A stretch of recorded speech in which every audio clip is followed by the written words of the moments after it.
Chapter 5, Anne's History. "Do you know," said Anne confidentially, "I've made up my mind to enjoy this drive. It's been my experience that you can nearly always enjoy things if you make up your mind firmly that you will. Of course, you must make it up firmly. I am not going to think about going back to the asylum while we're having our drive. I'm just going to think about the drive. Oh, look! There's one little early wild rose out. Isn't it lovely? Don't you think it must be glad to be a rose? Wouldn't it be nice if roses could talk? I'm sure they could tell us such lovely things. And isn't pink the most bewitching color in the world? I love it, but I can't wear it. Red-headed people can't wear pink, not even in imagination. Did you ever know of anybody whose hair was red when she was young, but got to be another color when she grew up?" "No, I don't know as I ever did," said Marilla mercilessly, "and I shouldn't think it likely to happen in your case either." Anne sighed. "Well, that is another hope gone. My life is a perfect graveyard of buried hopes." That's a sentence I read in a book once, and I say it over to comfort myself whenever I'm disappointed in anything. "I don't see where the comforting comes in myself," said Marilla. "Why, because it sounds so nice and romantic, just as if I were a heroine in a book, you know. I am so fond of romantic things, and a graveyard full of buried hopes is about as romantic a thing as one can imagine, isn't it? I'm rather glad I have one. Are we going across the Lake of Shining Waters today?" "We're not going over Barry's Pond, if that's what you mean by your Lake of Shining Waters. We're going by the shore road." "Shore road sounds nice," said Anne dreamily. "Is it as nice as it sounds?" Just when you said shore road, I saw it in a picture in my mind, as quick as that.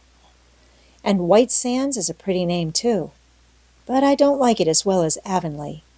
Avonlea is a lovely name. It just sounds like music. How far is it to White Sands?" "It's 5 miles, and as you're evidently bent on talking, you might as well talk to some purpose by telling me what you know about yourself." "Oh, what I know about myself isn't really worth telling," said Anne eagerly. "If you'll only let me tell you what I imagine about myself, you'll think it ever so much more interesting." "No, I don't want any of your imaginings. Just you stick to bald facts. Begin at the beginning. Where were you born, and how old are you?" "I was 11 last March," said Anne, resigning herself to bald facts with a little sigh. "And I was born in Bolingbroke, Nova Scotia. My father's name was Walter Shirley, and he was a teacher in the Bolingbroke High School. My mother's name was Bertha Shirley. Aren't Walter and Bertha lovely names? I'm so glad my parents had nice names. It would be a real disgrace to have a father named, well, say Jedediah, wouldn't it?"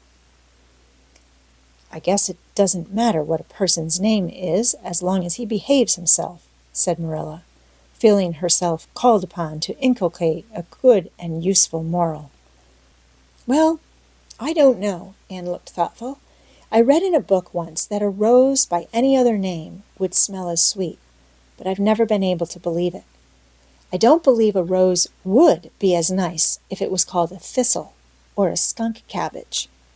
I suppose my father could have been a good man even if he had been called Jedediah, but I'm sure it would have been a cross. Well, my mother was a teacher in the high school, too. But when she married Father, she gave up teaching, of course. A husband was enough responsibility. Mrs. Thomas said that they were a pair of babies and as poor as church mice. They went to live in a weeny-teeny little yellow house in Bolingbroke. I've never seen that house, but I've imagined it thousands of times. I think it must have had honeysuckle over the parlor window, and lilacs in the front yard, and lilies of the valley just inside the gate. Yes, and muslin curtains in all the windows. Muslin curtains give a house such an air. I was born in that house. Mrs. Thomas said I was the homeliest baby she ever saw. I was so scrawny and tiny and nothing but eyes, but that mother thought I was perfectly beautiful. I should think a mother would be a better judge than a poor woman who came in to scrub, wouldn't you? I'm glad she was satisfied with me anyhow. I would feel so sad if I thought I was a disappointment to her, because she didn't live very long after that, you see. She died of fever when I was just 3 months old. I do wish she'd lived long enough for me to remember calling her mother. I think it would be so sweet to say mother, don't you? And Father died 4 days afterwards from fever, too. That left me an orphan, and folks were at their wits' end, so Mrs. Thomas said, what to do with me. You see, nobody wanted me even then. It seems to be my fate. Father and Mother had both come from places far away, and it was well known they hadn't any relatives living. Finally, Mrs. Thomas said she'd take me, though she was poor and had a drunken husband. She brought me up by hand. Do you know if there is anything in being brought up by hand that ought to make people who are brought up that way better than other people? Because whenever I was naughty, Mrs. Thomas would ask me how I could be such a bad girl when she had brought me up by hand, reproachful-like. Mr. and Mrs. Thomas moved away from Bolingbroke to Marysville, and I lived with them until I was 8 years old. I helped look after the Thomas children. There were 4 of them, younger than me, and I can tell you they took a lot of looking after. Then Mr. Thomas was killed falling under a train, and his mother offered to take Mrs. Thomas and the children, but she didn't want me. Mrs. Thomas was at her wits' end, so she said what to do with me. Then Mrs. Hammond from up the river came down and said she'd take me, seeing I was handy with children, and I went up the river to live with her in a little clearing among the stumps. It was a very lonesome place. I'm sure I could never have lived there if I hadn't had an imagination. Mr. Hammond worked a little sawmill up there, and Mrs. Hammond had 8 children. She had twins 3 times. I like babies in moderation, but twins 3 times in succession is too much. I told Mrs. Hammond so firmly when the last pair came. I used to get so dreadfully tired carrying them about. I lived upriver with Mrs. Hammond over 2 years, and then Mr. Hammond died, and Mrs. Hammond broke up housekeeping. She divided her children among her relatives and went to the States. I had to go to the asylum at Hopeton because nobody would take me. They didn't want me at the asylum either. They said they were overcrowded as it was. But they had to take me, and I was there 4 months until Mrs. Spencer came. Anne finished up with another sigh of relief this time. Evidently she did not like talking about her experiences in a world that had not wanted her. "Did you ever go to school?" demanded Marilla, turning the sorrel mare down the shore road. "Not a great deal. I went a little the last year I stayed with Mrs. Thomas. When I went upriver, we were so far from a school that I couldn't walk it in winter, and there was vacation in summer, so I could only go in the spring and fall. But of course I went while I was at the asylum. I can read pretty well, and I know ever so many pieces of poetry off by heart. The Battle of Hohenlinden, and Edinburgh after Flodden, and Bingen on the Rhine, and lots of The Lady of the Lake, and most of The Seasons by James Thomson. Don't you just love poetry that gives you a crinkly feeling up and down your back? There is a piece in the 5th Reader, The Downfall of Poland, that is just full of thrills. Of course, I wasn't in the 5th Reader. I was only in the 4th. But the big girls used to lend me theirs to read. Were those women, Mrs. Thomas and Mrs. Hammond, good to you?" asked Marilla, looking at Anne out of the corner of her eye. "Oh," faltered Anne. Her sensitive little face suddenly flushed scarlet, and embarrassment sat on her brow. "Oh, they meant to be. I know they meant to be just as good and kind as possible. And when people mean to be good to you, you don't mind very much when they're not, quite. Always. They had a good deal to worry them, you know. It's very trying to have a drunken husband, you see, and it must be very trying to have twins 3 times in succession, don't you think? But I feel sure they meant to be good to me." Marilla asked no more questions.